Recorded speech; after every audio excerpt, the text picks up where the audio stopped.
bonjour, hi, Canada. I'm Hugh Hewitt, live inside the Beltway, joined by Mike Gibbons. Mike and I were together on Sunday night in Columbus, Ohio, along with Aaron Barrow at the Center for Christian Virtue, 1,500 other people and 5 other Senate candidates. As we had the first major debate of the Ohio Senate campaign in 2022. And Mike Gibbons, who I had not met before, struck me as an avuncular, wonderful, shucks sort of guy. He also happens to be a very sharp investment banker. And he joins me for the first time on the Hugh Hewitt Show. Hello, Mike. Good morning. Good to talk to you again in 1 week. Good to talk to you, Hugh. Tell me what you thought about Sunday night. Well, you don't really have a chance to inform everybody about where you came from and what you are and what you believe in because of the, just the circumstances. And hopefully over the next 6 months, I'll be able to do that with the Ohio voter. Yeah, 75-second answers are not when I invite people to give their buyout. That's when I have them on the radios. So we've got lots of people in Cleveland listening right now, lots of people in Columbus, a lot of people in Hamilton and Dayton. I always mention that I want my law school roommate, Tim Butler, to be returned to the Loveland City Council. But then I turned to the Senate race. Tell me, Mike Gibbons, tell your story about to the voters of Ohio and to the people of the country who are interested in keeping the Senate under Republican control. That means we need to nominate someone who will win for the retiring Rob Portman. Well, I started out in Cleveland, Ohio. My dad was a high school science teacher and a wrestling coach. And we had 6 kids for 6 people in the family, and he always had 2 jobs. We lived I guess until I got to high school and found out that not everybody pushed their mother's car to start it, I didn't realize we didn't have a lot. But I was born in the top of a double house on West 77th in the inner city of Cleveland, and then we moved to Parma, Ohio, which is a working class suburb. Great place to grow up. I lived in a traditional American family and learned what my parents wanted me to learn. Did you go to Padua Catholic High School? No, I went to St. Ignatius. Okay, you're one of those people. Well, I went over and did a fundraiser for Padua for my friend David Zvagno, and I really enjoy Parma. For a Warren guy to say that's a lot. I do too. In fact, we're going to spend a lot of time there. Parma, believe it or not, even though you don't think of it as a major city, it's the 7th biggest city in Ohio. Oh yeah. We're going to do a bit of campaigning there. So, Mike, you get out of high school. What do you do? Go off to college. In fact, I probably should tell you, I had a paper route. I worked in a greenhouse. I worked on a factory floor down in the Cleveland Flats. And I really got into what I thought I was going to end up doing with my life, which was concrete construction. And I did that all through college. I ended up at a little school in Ohio called Kenyon College and studied economics and political science there. And Gambier is well known to all of us who love Ohio. I don't know if it's as left-wing as Oberlin, where my dad and brother went, but it was Kenyon might be heading the woke way. I'm not sure. Well, it is, but I can tell you when I was there, I had a double major. It was a pretty rigorous education, and as I said, my dad was a coach, and I largely chose someplace where I could actually not only go to class but participate in sports, and that's what I did. And it was an important part of my life. If you've noticed our campaign advertisements, we're using football as a metaphor. That was my favorite sport. But I earned a scholarship to business school, and it was kind of an interesting thing because I thought I was going to law school. I'd gotten into some pretty good law schools, and at that point just couldn't afford it because they didn't have the programs they do now as far as lending and whatnot that where you could earn your way into law school. So I went to business school, and I got an internship with a company, and you may know this company too, McDonald and Company in Cleveland. Yep. And was very well treated there, and spent 10 years at that firm, and another 4 years commuting to another job. We were a partnership. I loved it. It was like a big family.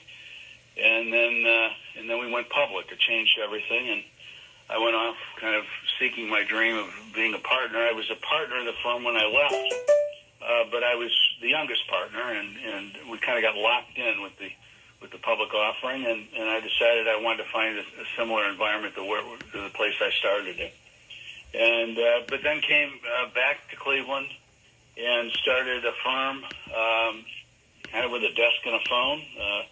And that firm has now grown to be one of the larger middle market firms in America, one of the better known middle market firms. And we do mergers and acquisitions, large fundraisings, restructurings, that sort of thing. And you're kind of a middle-class investment banker. I just think that's terrific, Mike Gibbons. I didn't know that until Sunday night, but you have the avuncular approach of a booster and the expertise of a high-end investment banker. How's that play in Ohio? Well, so far it seems to be playing pretty well. I remember where I came from, and I think that's important. I believe in that the American dream is still available to those that want to work hard enough, and it certainly was for me. Are you going to go to the Steelers game this weekend when the Browns have them at First Energy? No, I'm not. And, Mike. As you may, actually, I'm going to. I'm taking my grandson to our high school game on Friday night. Well, that's a better excuse. That's a better game. But as you know, I have some family history with the Browns, and I go to a lot of the games, or had in the past. But with the schedule we have with campaigning, there's just no time to do that sort of thing right now.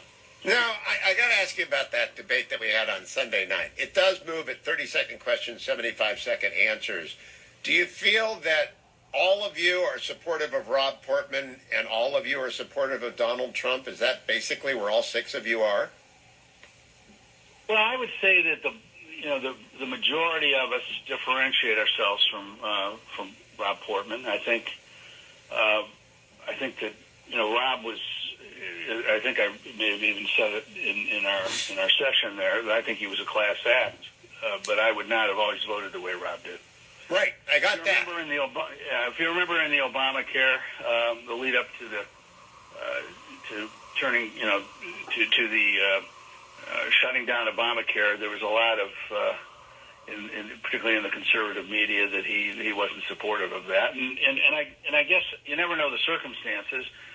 I've been somewhat critical of the party and not coming up with an alternative to it. I have spent a good bit of time, looking at healthcare my whole career, from the investment banking side, and I've owned a couple of healthcare companies at times, and I think there's a solution to this that nobody's really brought up. I think this country got where it is with free market capitalism, and we've taken the method that used to make this country the richest and greatest country in the history of the world, and we've kind of rejected it and stuck government right in the middle of everything. And prices are never going to go down as long as the government is setting prices.